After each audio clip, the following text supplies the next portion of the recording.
Question answer question answer question answer question answer. जय हिंद साथियों, क्या आपने कभी महसूस किया है कि बीपीएससी एईडीओ में साइंस के जितने प्रश्न पूछे गए थे वो सीधे तौर पे एनसीईआरटी से आए हुए थे। तो एनसीईआरटी के कौन सी किताब से और कितना चैप्टर से कौन कौन सा पेज से आए हुए थे, तो ये जानने के लिए आपको शुरू से लेकर लास्ट तक वीडियो देखना होगा, क्योंकि इसमें हम स्टेटमेंट और कथन आधारित जो क्वेश्चन पूछे गए थे, स्टेटमेंट वाले प्रश्न और कथन कारण वाले प्रश्न, उसको भी डायरेक्ट एनसीईआरटी से वो पूछे गए थे, वो भी आपको प्रूफ दिखाऊंगा। तो चलिए वीडियो को हम लोग स्टार्ट करते हैं बिना टाइम वेस्ट किए हुए। पहला क्वेश्चन देखिए कि निम्नलिखित में से कौन सा मेंडेलियन वंशानुगत का नियम नहीं है। तो इसका आपको क्या होगा, निम्नलिखित में से कौन सा प्रभुत्व का नियम, पृथक्करण का नियम, या स्वतंत्र अपघटन का नियम, या युग्मों की शुद्धता का जांच। जब एनसीईआरटी पढ़िएगा तो स्वतंत्र अपघटन का नियम का कोई यहाँ नियम नहीं दिया हुआ है, तो इसका सी हो जाएगा आंसर। ये देखिए क्लास 12 का बायोलॉजी जीव विज्ञान है, उसी में से ये पूछा हुआ था प्रश्न। देखिए एनसीईआरटी में कहाँ से ये प्रश्न पूछा हुआ था, यहाँ पे पढ़िएगा। वंशानुगत के आणविक आधार उसमें से ये है। देखिए यहाँ पे है पाला में कि प्रभाविता का नियम, इसे ही लॉ ऑफ डोमिनेंस कहते हैं, और दूसरा है लॉ ऑफ सेग्रीगेशन यानी विसंयोजन नियम। ठीक है, तो यही इसी का नाम है। आपको यहाँ पे देखिए प्रभुत्व का नियम ये हो जाएगा आपको, या प्रभाविता का नियम, और दूसरा है लॉ ऑफ सेग्रीगेशन। ठीक है, और तीसरा है देखिए यहाँ पे मेंडल का स्वतंत्र अपव्यूहम नियम, यहाँ अपघटन का कोई नहीं नियम है। ठीक है, और ये जो 4 नंबर है ये आपको युग्मों की शुद्धता का जांच, ये इसी का पृथक्करण का नियम का ही दूसरा नाम है, तो सी हो जाएगा इसका आंसर। देखिए कहाँ से अगला क्वेश्चन हम लोग देखते हैं कि निम्नलिखित में से कौन सा पृथक्करण के नियम का सही प्रतिनिधित्व करता है। ठीक है, तो कौन सा करता है साथियों, तो 3:1। देखिए फिनोटाइप अनुपात, ये भी इसी चैप्टर से पूछा हुआ था बायोलॉजी का। यहाँ देखिएगा एनसीईआरटी प्रूफ यहाँ लगाए हुए हैं। देखिए यहाँ पे है कि फिनोटाइप मेंडलीव एकीकरण के संकरण में संभावित होता है, और जहाँ पे जीनोटाइप अनुपात वही होता है जो किसी, किंतु फिनोटाइप अनुपात क्या है, 3:1 प्रभावी है। 3:1 यही है, पृथक्करण का नियम में डिटेल में पढ़िएगा तो आपको यहाँ पे मिल जाएगा, और सारा चीज का हम पीडीएफ आपको प्रोवाइड कर देंगे। आप लोग को वीडियो को शुरू से लेकर लास्ट तक देखना होगा, क्योंकि बहुत सारा प्रश्न जो एनसीईआरटी से बने हुए थे स्टेटमेंट वाले प्रश्न, ये भी देखिए, ये भी आपको एनसीईआरटी से आया हुआ था क्लास 12 का। देखिए कि मेंडल को आनुवांशिक जेनेटिक्स का जनक कहा जाता है, तो ये भी बिल्कुल सही है। दूसरा है कि लॉ ऑफ सेग्रीगेशन कहता है कि प्रत्येक गैमीट में एक लक्षण के 2 एलील प्राप्त होते हैं। ठीक है, तो अगला स्टेटमेंट हम लोग देखते हैं क्या है कि एक संकरीकृत संकरण यानी मेनो हाइब्रिड क्रॉस में F2 यानी फेनोटाइपिक अनुपात 3:1 होता है। अगला है कि लॉ ऑफ इंडिपेंडेंट असेसमेंट का नियम केवल विभिन्न गुणसूत्रों पर उपस्थित लक्षणों के लिए ही कार्य करता है। तो ये आपको 3 नंबर 4 और 1 सही हो जाएगा, लेकिन ये गलत हो जाएगा। देखिए कहाँ से बना हुआ था ये पहला प्रश्न, 1 3 4 होगा इसका आंसर बी। बायोलॉजी वाला चैप्टर पढ़िएगा, वही चैप्टर जो अभी से पहले जो क्वेश्चन बताए, तो उसी में है। देखिए विसंयोजन नियम यानी लॉ ऑफ सेग्रीगेशन। ठीक है, डिटेल यहाँ दिया हुआ है कि जबकि विषमयोगी जनक जो 2 प्रकार के युग्म उत्पन्न करता है जिसमें समान अनुपात में एक एलील होता है। ठीक है, तो 2 एलील नहीं होता है, यहाँ एक ही एलील के बारे में दी हुई है, इसलिए आपको ये 2 नंबर जो स्टेटमेंट है ये गलत हो जाएगा। 2 एलील है, ठीक है, तो ये गलत हो जाएगा, बाकी बात सब सही हो जाएगा। क्यों होगा, तो अभी भी बताया कि 3:1। यहाँ देखिए स्वतंत्र अपव्यूहम का नियम पढ़िएगा, फिनोटाइप अनुपात में भी यहाँ पे 3:1 है। ठीक है, और यहाँ पे ये है, देखिए यहाँ पे मेंडल का स्वतंत्र अपव्यूहम का नियम, तो यहाँ से ये वाला प्रश्न आपको आया हुआ था। ठीक, अब ये फ्लोएम वाला जाइलम वाला है। देखिए फ्लोएम परिवहन में दाब प्रवाह परिकल्पना को निम्नलिखित में से कौन सा सबसे अच्छा समझाता है। ठीक है, तो इसका आंसर हो जाएगा आपको स्रोत और सिंक के बीच परासरणीय दाब का अंतर। ये आपको देखिए, ये भी आप जब पढ़िए क्लास 10 का बायोलॉजी उस चैप्टर में है। देखिए यहाँ पे फ्लोएम ऊतक एटीपी से प्राप्त ऊर्जा से ही स्थानांतरित होते हैं, और यह ऊतक का कारण यह ऊतक का परासरण दाब बढ़ा देता है, जिससे जल इसमें प्रवेश करता है।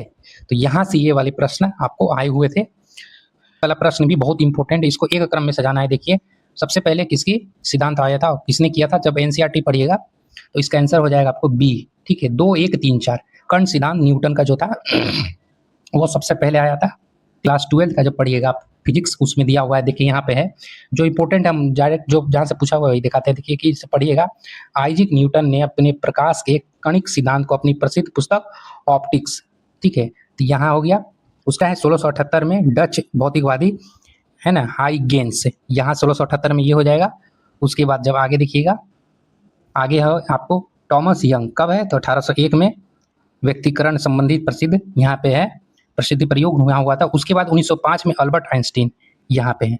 तो यहाँ से ये वाला प्रश्न आया हुआ था, कौन सा ये चैप्टर है, ये आपको दिया हुआ है। अब बोल रहा है कि इसमें कौन सा कथन सही है। तो सही आपको जब पढ़िएगा एनसीईआरटी में 1 और 2 सही हो जाएगा। फोटोन की तीव्रता बढ़ने से इलेक्ट्रॉन की गतिज ऊर्जा बढ़ जाती है, बल्कि ये फोटोन की तीव्रता बढ़ने से इलेक्ट्रॉन की गतिज ऊर्जा में कोई प्रभाव नहीं पड़ता। ठीक है, तो ये आपको स्टेटमेंट गलत हो जाएगा। अब 1 और 2 सही। देखिए एनसीईआरटी में ही आपको क्लास 12 का फिजिक्स में मिल जाएगा। यहाँ देखिए कि कार्यफलन ये है ना, कार्यफलन बराबर यहाँ दिया हुआ है। और जब यहाँ पे पढ़िएगा डिटेल में कि यहाँ की इलेक्ट्रॉनों की उत्सर्जित होने पे गतिज ऊर्जा अपने अधिकतम मान पे होती है। ध्यान देखिए किसी आवर्ती के प्रकाश की तीव्रता प्रति सेकंड आपतित फोटोन की संख्या द्वारा निर्धारित होती है। तीव्रता बढ़ाने से प्रति सेकंड उत्सर्जित इलेक्ट्रॉनों की संख्या बढ़ जाती है, तथापि उत्सर्जित प्रकाशिक इलेक्ट्रॉनों की अधिकतम गतिज ऊर्जा प्रत्येक फोटोन की ऊर्जा द्वारा निर्धारित होती है। यहाँ से ये वाले प्रश्न आपको आए हुए थे। अगला देखिए कि यदि विद्युत चुंबकीय तरंगे निर्वात में संचारित होती है तो डैश होगी, क्या होगी, ये भी स्टेटमेंट। विद्युत एवं चुंबकीय क्षेत्र एक दूसरे के लंबवत दोलन करते हैं। और दूसरा है कि स्टेटमेंट विद्युत चुंबकीय तरंगों की माध्यम की आवश्यकता होती है। तीसरा है विद्युत चुंबकीय तरंगे ऊर्जा एवं संवेग वहन करते हैं। तो ये आपको जब पढ़िएगा एनसीईआरटी, इसका आंसर हो जाएगा आपको 2 और 3 सही है। अब देखिए क्यों सही है, अब देखिए क्यों सही है, ये कैसे होगा। यहाँ जब पढ़िएगा आप लोग क्लास 12 का फिजिक्स, यहाँ पे दिया हुआ है कि विद्युत, यहाँ पे है कि हम वैद्युत चुंबकीय तरंगों के कुछ अधिलक्षणों पर टिप्पणी करते हैं। ठीक है, यहाँ पे है टिप्पणी करते हैं। अवमुक्त स्थान या निर्वात में विद्युत एवं चुंबकीय क्षेत्रों के स्वपोषित दोलन हैं। ठीक है, तो यहाँ हुआ। अगला है कि वे इस अर्थ में अभी तक हमारे द्वारा अध्ययन की गई तरंगों से भिन्न है। इनमें विद्युत और चुंबकीय क्षेत्रों के दोलन के लिए किसी भौतिक माध्यम की आवश्यकता नहीं होती। तो दो हो गया स्टेटमेंट सही। अगला देखिए यहाँ है कि तरंगों की तरह विद्युत चुंबकीय तरंग भी ऊर्जा एवं संवेग वहन करती हैं। तो यहाँ से ये वाले प्रश्न आपको आए हुए थे। अगला है, ये वाली प्रश्न बहुत इंपॉर्टेंट है कि एक कथन है कि एक कृष्ण पिंड यानी ब्लैक बॉडी एक आदर्श अवशोषक और विकिरिक होता है। और यहाँ पे कृष्ण पिंड से विकिरण परावर्तित नहीं होते, यानी कृष्ण पिंड से जो ब्लैक बॉडी है उससे विकिरण क्या होते हैं, परावर्तित नहीं होते। अगला है कि कृष्ण पिंड यानी ब्लैक बॉडी उच्च तापमान पर अधिक ऊर्जा विकिरित करती है। तो कौन सा स्टेटमेंट इसका सही हो जाएगा, ये भी स्टेटमेंट वाले प्रश्न था। और देखिए इसका आपको क्या होगा कि दोनों सही हो जाएगा। ठीक है, दोनों सही हो जाएगा। अब देखिए क्यों था, जब देखिए यहाँ पढ़िएगा, यहाँ है देखिए, यहाँ है ना, कृष्णिका द्वारा विभिन्न तापों पर उत्सर्जित ऊर्जा एवं तरंगदैर्घ्य के मध्य खींचे गए वक्र। तो यहाँ से ये, यहाँ पे चित्र वाले पढ़िएगा, यहाँ से ये वाला प्रश्न बना हुआ था। विद्युत चुंबकीय यानी इसमें दिया हुआ है कि विद्युत चुंबकीय गुरुत्वाकर्षणीय और नाभिकीय बलों की मात्रा का सही क्रम निम्नलिखित में से कौन सा है। तो इसका आंसर हो जाएगा आपको साथियों, पहले होगा नाभिकीय, उसके बाद विद्युत चुंबकीय, उसके बाद गुरुत्वाकर्षणीय। या अब ये भी प्रश्न जो था आपको एनसीईआरटी सही था। जब देखिएगा पढ़िएगा यहाँ पे कि प्रकाश के मूल बल, यहाँ है गुरुत्वाकर्षणीय बल, नाभिकीय दुर्बल नाभिकीय बल, विद्युत चुंबकीय बल और प्रबल नाभिकीय बल। तो यहाँ से आपको डिटेल में यहाँ से आए हुए थे प्रश्न। तो अगला देखिए साथियों, ये वाला जो प्रश्न है आपको वाष्पोत्सर्जन कथन वाला है। वाष्पोत्सर्जन रस के ऊपर उठने में सहायक होता है। तो देखिए कारण क्या है कि वाष्पोत्सर्जन क्यों, वाष्पोत्सर्जन जड़ों में परासरणीय दाब बढ़ाता है। तो वाष्पोत्सर्जन परासरणीय दाब का थोड़ी जिम्मेवारी होता है। तो ये आपको कारण गलत हो जाएगा, और लेकिन ये आपको सही होगा। ठीक है, यानी ये सत्य है और बी गलत है। यहाँ जब आप पढ़िएगा बायोलॉजी क्लास 11 का, वहां से ये वाला प्रश्न आया हुआ था। देखिए यहाँ पे है कि मापन से यह स्पष्ट होता है कि वाष्पोत्सर्जन द्वारा पैदा किया गया बल पानी को जाइलम के आकार के स्तंभ में 130 मीटर की ऊंचाई तक खींचने के लिए पर्याप्त होता है। यहाँ देखिए कि जाइलम रस का वाष्पोत्सर्जित रस रूप में ऊपर चढ़ना मुख्य रूप से पानी के निम्न भौतिक गुणों पर निर्भर करता है। और अगला देखिए प्रश्न साथियों, ये वाला जो प्रश्न है ये भी बहुत इंपॉर्टेंट प्रश्न है। देखिए यहाँ पे कथन वाला भी है कि सरल आवर्त गति यानी सिंपल हार्मोनिक मोशन में कण की स्थिति ऊर्जा यानी पोटेंशियल एनर्जी होती है, क्या है, एक्सट्रीम पोजीशन में होती है, यानी चरम स्थितियों पर होती है। तो ये इसका क्या हो जाएगा आपको, ये आपको सही हो जाएगा। ठीक है, ये स्टेटमेंट आपको सही हो जाएगा। कारण देखिए कि कारण इसका दिया हुआ है, क्यों होता है कि यानी कारण है कि इसका जो कण का वेग होता है ना, वेलोसिटी अधिकतम होता है, यानी चरम स्थितियों पर यानी एक्सट्रीम पोजीशन पे क्या होता है, वो वेलोसिटी कण का वेग क्या होगा, अधिकतम होगा। तो अधिकतम थोड़ी होगा, आपको तो लोग पढ़िएगा एनसीईआरटी में, यानी इसका ए सत्य है पर बी गलत है। क्यों होगा, देखिए क्लास 12 फिजिक्स आपको पार्ट 1 पढ़ना होगा क्यों होगा जानने के लिए। तो देखिए प्रूफ है कहाँ से बना हुआ था कि सरल आवर्त गति करते हुए कण की स्थिति एवं गतिज ऊर्जाएं दोनों शून्य हैं तथा अधिकतम परिणाम के बीच विचरण करती है। और यहाँ पे जब पढ़िएगा इसको, ये वाले ही चैप्टर के आगे जब डिटेल में आप लोग पढ़िएगा, एक पेज पूरा पढ़िएगा तब मालूम चलेगा। यहाँ देखिए दिया हुआ है ये त्वरण, वेग और विस्थापन। ठीक है, यहाँ से ये पे प्रश्न आपको यहाँ से भी आए हुए थे। इसलिए एनसीईआरटी बहुत इंपॉर्टेंट आप लोगों के लिए हो जाता है। अगला है कथन कि आवेशित धात्विक गोले के अंदर विद्युत क्षेत्र शून्य होता है। कारण है कि चालक में आवेश केवल बाहरी सतह पर ही स्थित होता है। तो इसका आपको क्या हो जाएगा आंसर? तो देखिए साथियों, इसका क्या हो जाएगा, ए और आर दोनों सही है और आर ए की सही व्याख्या करता है। अब देखिए क्यों सही होगा, तो जब एनसीईआरटी में पढ़िएगा, स्टेटमान अवशोषित गोलीय खोल के कारण किसी बाहर स्थित बिंदु के लिए विद्युत क्षेत्र इस प्रकार होता है, मानो खोल का समस्त आवेश उसके केंद्र पर संकेंद्रित हो।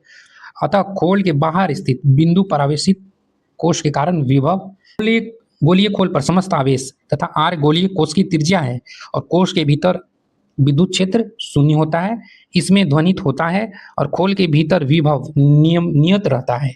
ठीक है, क्योंकि खोल के भीतर आवेश की गति कराने से कोई कार्य नहीं होता और इसलिए यह खोल के पृष्ठ खोल के पृष्ठ के विभव के समान होता है। तो यहां से ये वाले प्रश्न आपको आए हुए थे। अगला देखिए, अगला ये वाले प्रश्न है आपको, अगेन ये भी फिजिक्स से भी आपको आया हुआ था प्रश्न। ठीक है, 19 नंबर इसका सी होगा। ठीक है, ए और आर दोनों सही है और आर के सही ए का सही स्पष्टीकरण है। देखिए क्यों होगा, यहाँ देखिए दिया हुआ है कि चुंबकीय स्थिति और वैद्युत चुंबकीय स्थिति के में गाउस का नियम क्रमशः इस प्रकार है। तो गाउस का नियम जब देखिएगा यहाँ पे है ना, विद्युत संबंधी में गाउस का नियम और चुंबकीय स्थिति में गाउस का नियम। तो यहाँ से इसको जब डिटेल पढ़िएगा तो आपको ये वाला प्रश्न समझ में आएगा। तो देखिए साथियों, अभी तक जितना आप लोग क्वेश्चन देखे स्टेटमेंट वाला क्वेश्चन, वो सभी बीपीएससी एईडीओ में आपको पूछा हुआ प्रश्न था, जिसका ये पार्ट 2 वीडियो था। पार्ट 1 आप लोगों के लिए अपलोड हो गया है और अभी तक जितना आप लोग स्टेटमेंट वाला प्रश्न देखे और कथन कारण वाला, वो सब एनसीईआरटी से आए हुए थे। तो 35 प्रश्न आपको टोटल हो गया पार्ट 1 से पार्ट 2 तक। तो आप लोग प्रश्न 35 में से लगभग 90% आपको एनसीईआरटी से आए हुए थे। तो आप लोग खुद फैसला कर सकते हैं कि एनसीईआरटी हर एक सब्जेक्ट के लिए बहुत इंपॉर्टेंट है आपके लिए। तो आपको वीडियो अच्छी लगी तो वीडियो को लाइक कीजिएगा, चैनल को सब्सक्राइब कर लीजिएगा ऐसे ही एनसीईआरटी वाले मजेदार कंटेंट देखने के लिए। और तो आप लोगों के लिए और कौन सा सब्जेक्ट का एनालिसिस सही है, वो आपको कमेंट में आप लोग अपना जवाब राय दीजिए। मिलते हैं हम लोग नेक्स्ट वीडियो में। और साथ में एक चीज़ और सूचना आपको बताना था कि इस वीडियो के बाद आपको एनसीईआरटी का क्लास 9th का जो ज्योग्राफी का होता है वो एमसीक्यू तैयार हो गया है। आपको चैप्टर बाय चैप्टर अपलोड हम कल से या तो परसों से डाल देंगे, वीडियो आप लोग देख लीजिएगा। वो एनसीईआरटी है, एकदम pure NCERT, page bye page आपको चैप्टर के अंदर से बनाया हुआ एमसीक्यू है। तो वो वीडियो आप लोग देखना चाहेंगे तो कमेंट में अपना राय जरूर बताइए कि तो हम नेक्स्ट वीडियो उस पर जरूर लाएंगे। तो मिलते हैं हम लोग नेक्स्ट वीडियो में। जय हिंद साथियों।